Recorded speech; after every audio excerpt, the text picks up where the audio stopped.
कंवारी ननद। अंजलि की उम्र लगभग 30 साल हो चुकी थी। वो एक स्कूल में टीचर की जॉब करती थी। अंजलि के घर में उसकी माँ के अलावा उसका छोटा भाई और भाभी भी रहा करते थे। 30 साल की उम्र होने के बाद भी अंजलि की अब तक शादी नहीं हुई थी। इस बात को लेकर अंजलि की माँ रुक्मिणी देवी काफी परेशान रहा करती थी। माँ, मैं स्कूल जा रही हूँ, जरा मेरा टिफिन तो दे दीजिए। अब क्या पूरी जिंदगी मैं तुझे टिफिन बनाकर देती रहूंगी? अरे कुछ सोचा भी अपने बारे में या बस ऐसे ही? क्या माँ, सुबह सुबह फिर वही बातें लेकर बैठ गई। माँ गलत क्या कह रही है अंजलि दीदी? इतनी उम्र हो चुकी है आपकी, माँ कब तक आपकी सेवा करती रहेंगी? भाभी, मैंने माँ को कब कहा कि मेरी सेवा करो? वैसे भी अपना टिफिन मैं खुद तैयार कर लेती हूँ, बस टेबल से उठाकर देने को ही तो कहा था। वैसे अंजलि दीदी, देखा जाए तो टिफिन उठाकर देने की उम्र तो आपकी है। आपका अपना घर परिवार बच्चे होते तो ये जिम्मेदारी आज आप पूरी कर रही होती। एक बात मेरी समझ में नहीं आती, अगर मेरी शादी नहीं हुई तो इसमें मेरी क्या गलती है? और तुम सब लोग मेरे पीछे क्यों पड़े रहते हो? अरे कुछ कहना क्या पीछे पड़े रहना होता है? अपने छोटे भाई को देख, तुझसे 3 साल छोटा है लेकिन 2-2 बच्चे खेल रहे हैं आंगन में। मुझे आप लोगों की कोई बात नहीं सुननी, जा रही हूँ मैं। और आप में से किसी को मेरा कोई काम करने की जरूरत नहीं है, मैं खुद संभाल लूंगी।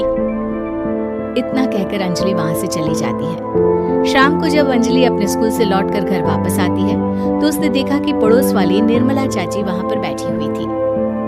क्या बात है अंजलि बिटिया, नौकरी करके वापस आ गई? जी चाची जी, कैसी हैं आप? मैं तो ठीक हूँ बेटा, तुम बताओ शादी के बारे में कुछ सोचा या नहीं? अरे रहने दीजिए ना, इससे तो शादी की बात करना ही बेकार है। कुछ भी कहो तो गुस्सा करती है, बात बात पर आंखें दिखाती है। माँ, आप ऐसा क्यों कह रही हैं? मैंने कब आप पर गुस्सा किया? अरे अंजलि बेटा, तुम्हारी माँ ठीक ही तो कहती है। 30 की होने आई हो, अब तुम्हें भी शादी वादी कर लेनी चाहिए। चाची जी, आप तो ऐसे कह रही हैं जैसे शादी करने से मैंने मना किया हो। रहने दीजिए निर्मला चाची, हमारी अंजलि दीदी को अभी तक उनकी पसंद का दूल्हा नहीं मिला ना, इसीलिए वो शादी नहीं कर रही। भाभी, ऐसी कोई बात नहीं है। अरे तो फिर क्या बात है? तुम्हारी माँ ने तुम्हारे लिए इतने रिश्ते ढूंढे लेकिन तुम्हें कोई पसंद ही नहीं आता। क्या है ना चाची जी, हमारी ननद रानी नौकरी जो करती है ऐसे ही थोड़ी ना किसी को पसंद कर लेंगी।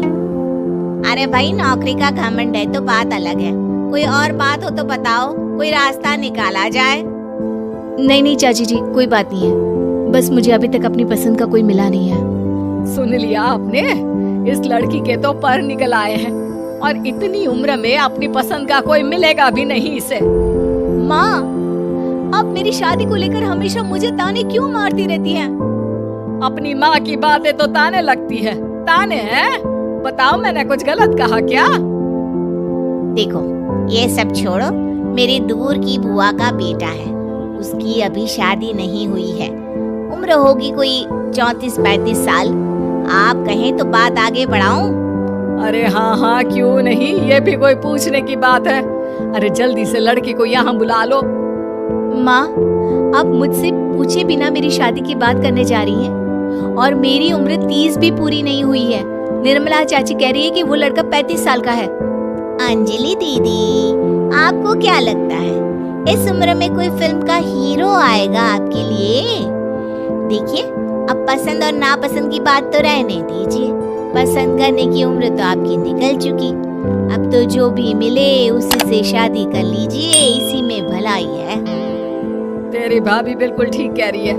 अब जैसा रिश्ता मिले उसके लिए हाँ कर देना, ताकि हम भी गंगा नहाए।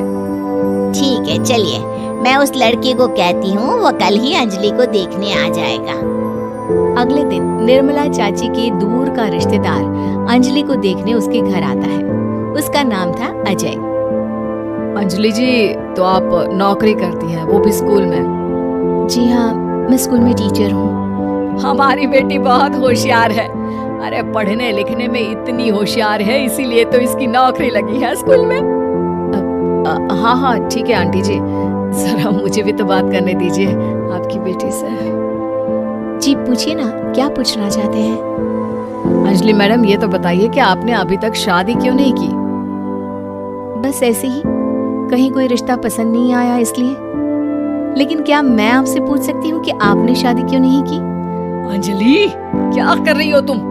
लड़कियों को इस तरह की बातें नहीं शोभा देती। रहने दीजिए आंटी जी, आपकी बेटी काफी पढ़ी लिखी है, मैं उनके सवाल का जवाब दे ही देता हूँ।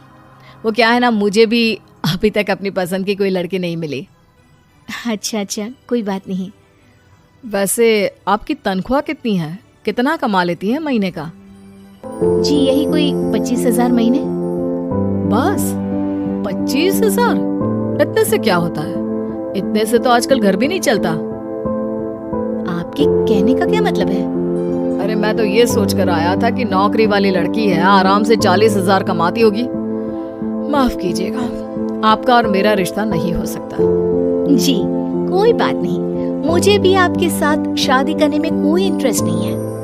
अंजलि, किस तरह की बात कर रही हो? घर आए रिश्ते को ठुकरा रही हो तुम।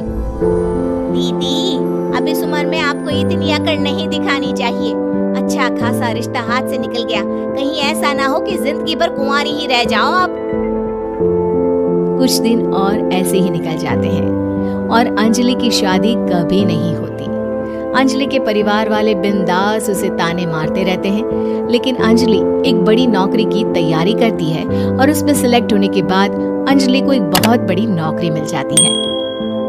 अब तो दीदी के नखरे और भी ज्यादा बढ़ जाएंगे भाई। अब तो इतनी बड़ी नौकरी जो लगी है, अब इनकी शादी होने से रही। माँ, मुझे नौकरी के लिए दूसरे शहर जाना पड़ेगा। आप जानती हैं ये बहुत बड़ी जॉब है और इसमें पैसे भी बहुत ज्यादा मिलेंगे। अच्छा, कितने पैसे मिलेंगे बेटा? माँ, मुझे हर महीने 90,000 सैलरी मिलेगी। क्या? अरे वाह वाह, ये तो बहुत अच्छी बात है। लेकिन फायदा क्या? कितने भी पैसे मिले, शादी तो हुई नहीं ना तुम्हारी। अंजलि नौकरी करने के लिए दूसरे शहर में चली जाती है और जब कुछ महीनों के बाद वो वापस घर आती है तो उसे अपने पति के साथ देखकर उसके घर वाले हैरान रह जाते हैं। अरे अंजलि, तूने शादी कर ली और हमें बताया तक नहीं। और दामाद जी करते क्या है? इतनी बड़ी कार है उनकी। माँ, मैं आपको सब कुछ बताना चाहती थी, लेकिन आप सबके ताने सुनकर बहुत दुखी हो गई थी और इसलिए मैंने अपनी पसंद से शादी कर ली। मेरे पति मेरे साथ ही ऑफिस में नौकरी करते हैं और बहुत बड़े अफसर हैं। और एक बात बताऊं माँ, आज मैं बहुत खुश हूँ। उम्मीद है कि आपको हमारी ये कहानी पसंद आई होगी। कृपया हमारे चैनल को सब्सक्राइब करें और सभी अपडेट्स के लिए बेल आइकन जरूर क्लिक करें। और हाँ, वीडियो लाइक और शेयर करना मत भूलिएगा। Bye bye.